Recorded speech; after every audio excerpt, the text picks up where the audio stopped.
Itu memang ada diskusi di istana untuk melakukan kebijakan sejenis seperti itu. Tapi kan kita tahu resikonya akan switch kan ke dolar. Betul. Jadi Pak Presiden perintahnya adalah ke timnya dia pelajari dulu resikonya. Jadi nggak akan seperti itu dan nggak akan setinggi ini juga. Kita bandingkan dengan suku bunga di domestik juga. Kalau nggak orang akan switch ke dolar. Jadi saya nggak sebodoh itu. Ya. Udah ada pembahasan belum Pak? Termasuk sudah. sama industri. Saya bangga industri dan kelihatannya untuk cukai yang mungkin nggak bisa turunin, tapi paling nggak ke depan nggak naik. Mereka sudah senang dengan itu. Tadi saya ngomong bicara dengan Gapri dan beberapa pengusaha rokok ya. Pak, hari ini Pak Bang Ibaran naikin suku bunga 4% itu arahan Pak? Bukan. Tadi saya bilangnya di jumpa pers tadi. Nah. Itu memang ada diskusi di istana untuk melakukan kebijakan sejenis seperti itu. Tapi kan kita tahu resikonya akan switch kan ke dolar. Betul. Jadi Pak Presiden perintahnya adalah ke timnya dia pelajari dulu resikonya. Jadi nggak akan seperti itu dan nggak akan setinggi ini juga. Kita bandingkan dengan suku bunga di domestik juga. Kalau nggak orang akan switch ke dolar. Jadi saya nggak sebodoh itu. Iya, betul. Pak, terkait sosok pengganti Pak Anggito Pak? Ya? Pengganti Pak Anggito Belum ada, belum tahu. Ada kriteria khusus gitu Pak? Saya aja pegang dah. Udah ya, sekarang apa aja? Kan Menteri Wamen udah 2, mau berapa? Iya. Oke Pak, Terima kasih ya Pak Bro ya. Saya nggak tahu, saya sedang pelajari. Tapi begini, ketika ekonomi melambat, kalau Anda nambahin pajak di semua titik, ekonomi akan melambat lagi, makin lambat. Akibatnya apa? Pendapatan pajak makin turun, kurang, dinaikin lagi pajaknya, ini makin turun lagi. Itu spiral ke bawah. Jadi kita sedang membunuh ekonomi. Jadi approach seperti itu kurang bijak. Saya pikir maka kita balik sedikit sekarang. Saya nggak pernah ngomong pajak lagi kan. Yang penting saya ciptakan pertumbuhan ekonomi yang cepat supaya pajak naik, pajaknya, income-nya naik secara otomatis. Tapi kalau pertumbuhan ekonomi cepat, rakyat akan bayar pajak juga senang karena duit mereka juga banyak. Jadi itu yang saya coba orkestrasi sekarang. Oke. Pak, satu lagi Pak sebelum masuk ke sini nih Pak. Waduh, susah banget tuh. Waduh, pertanyaan susah. Meskipun sebulan Pak, di internal lapangan Banteng masih aman Pak? Maksudnya? Ya di Kemenkyu. Aman gimana? Ya artinya birokrasi dan sebagainya. Aman, saya badannya gede, macam-macam gue tumbuk aja jatuh dia. Tapi enggak, mereka juga sebagian besar teman lama, jadi nggak ada masalah. Emang gobo ya. Oke, Ya, Pak, memang badan gue gede. Tinggal ada yang nanya, tinggi banget menterinya ya 184. Rata-rata pegawai Kementerian Keuangan paling 170, 172, 73 kan tabrak jatuh pasti. Ya. Oke, baik. Pak, ini kita agak santai dikit ya. Ini kita mau tahu nih, Pak Purbaya pernah nggak sih terbayang sampai pada posisi ini ketika mengawali karir di bidang keuangan, Pak? Nggak pernah. Saya sekolah itu pindah ke keuangan dari engineer. Itu cuma disuruh istri aja, udah syarat kawin, udah selesai, titik. Oke. Udah. Bapak saya pernah lihat di podcast sampai sempat nggak sanggup ya, Pak? Oh iya. Karena ternyata susah tuh sekolah ekonomi itu. Jadi saya pikir saya kan orang ITB kan sombong. Iya. Pinter-pinter lah ya. Gua juga emangnya pinter juga di ITB juga, masuk perusahaan yang susah masuknya. Gaji gede. Itu susah sekali ini ya, teknologi juga susah. Saya udah ngerasain semua, saya pikir kalau saya udah sepinter ini nggak ada yang bisa saya kuasain, pas saya jagoan. Ternyata begitu belajar ekonomi 2 bulan udah pusing, saya nggak ngerti. Bukan nggak ngerti bahasa Inggris, ilmunya terlalu tinggi karena saya masuk dari S1 langsung S3. Iya.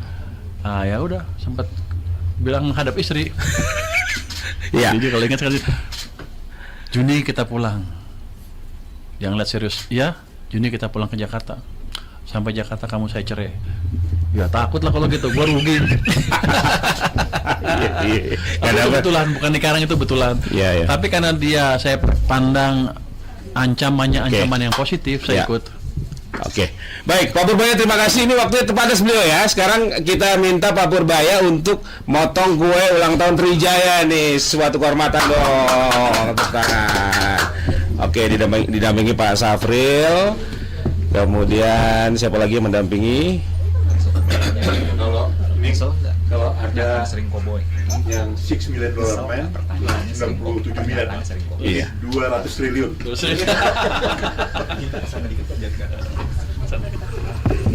kita potong untuk Pak Menteri.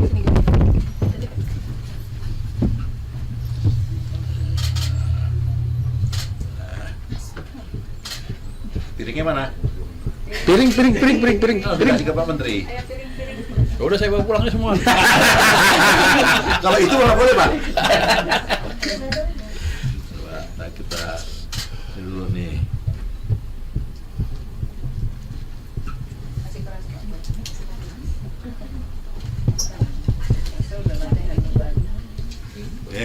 Mana piringnya?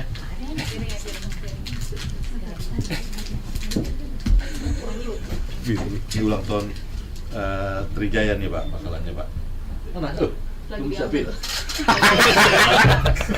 Untuk menterinya koboi ya. Untuk menterinya koboi, Pak. Santai kita mah. Itulah kelebihannya Surabaya. Iya, siap. Katanya mau tanya, takut Pak. Bapak pernah menyesal nggak dengan pernyataan-pernyataan koboi Bapak? Itu bukan pernyataan koboi, itu emang pernyataan sehari-hari seperti itu. Anda aja nggak pernah dengar. Tapi kan terbukti masalahnya. Terbukti ya. Ya kan? Semuanya kan berjalan ini kan. Iya. Nah, ini yang luar biasa. Jadi nggak pernah menyesal tuh Pak? Kalau kemarin-kemarin sempat dibully sama netizen, biarin aja. Biarin aja, nggak apa-apa itu. Kan itu dibully juga menunjang popularitas kan. Orang membully, begitu baliknya cepet jadinya. Tapi memang kasir harus dipegang bawa bapak ya Pak. Kalau dipegang mama repot ya Pak. Saya nggak komen kali. Nah, ini baru pernyataan yang benar. Kalau akhir juga. Ulang tahunnya Trijaya Pak. Makasih banyak Makasih Pak. Mohon ini Pak doa dan harapannya silakan. Pak, boleh lihat saya Pak. Oke. Semoga. Oh, saya lagi. Tadi. Lihat sini Pak Sabri. Thank you sir. Oke. Mau foto-foto dulu. Iya. Duduk. Duduk. Mas Aiman. Ucapannya dulu ya. Ucapannya. Oh ya, harapan dan ini Pak untuk Trijaya dan untuk Indonesia. Indonesia cerah nggak Pak ke depan Pak? Pak, kalau saya di sini pasti cerahnya. Karena saya nggak separuh-separuh kerjanya ini. Iya. Saya belajar ekonomi yang susah itu Iya. untuk ini emang. Untuk ini, jadi saya akan usahakan semaksimal mungkin bisa supaya berhasil. Oke. Well, saya kita target 8 tapi nggak dapat 8, lihat saya dapat 7 aja asal terus-terusan udah bagus juga. Oke. Tapi saya yakin pelan-pelan kita akan bergerak ke arah sana. Apakah di bawah Pak Purbaya Indonesia akan bisa lebih bebas dari dominasi lembaga keuangan global Pak? Maksudnya apa? Kita emang nggak tergantung lembaga keuangan global. Maksud Anda siapa? Iya. IMF nggak pernah ada di sini. IMF ada di sini. World Bank kita sekarang minjem ke World Bank cukup banyak juga.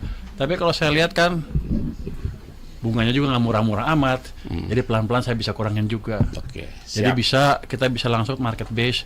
Kalau ekonomi kita bagus, kebijakan fiskal dan moneternya prudent, pasti orang mau invest di Indonesia. Jadi nggak usah takut. Indonesia cerah Pak? Cerah banget. Siap. Terima kasih Pak Purbaya. Sukses selalu. Terima kasih Pak Purbaya. Oh, kita rame-rame yuk. Oh, silakan. Mana yang membawa radio mana si Gaib? Gaib.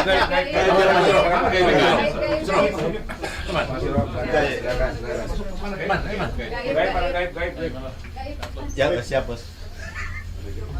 Wawancara dia. Rame tuh jadinya ya. Jadi dia yang bapak ngomong itu 2 juta loh. Viewsnya yang saya ke bapak. Saya kirim ke bapak 2 juta. Udah dikasih. Baik Pak, boleh lihat ke sini siap. Oke. Bentar. Masa di pinggir Pak Pura? Oh iya. Oh iya, tamu aja. Kuenya udah dikasih? Udah. Emang bener tinggi. Baik Pak Pur, 321. Jempolnya Pak.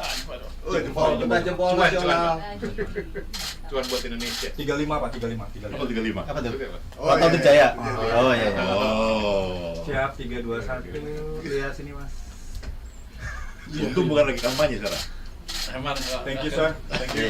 Terima kasih Pak. Saya agak tinggi. Siap Om Danu. Susah ya.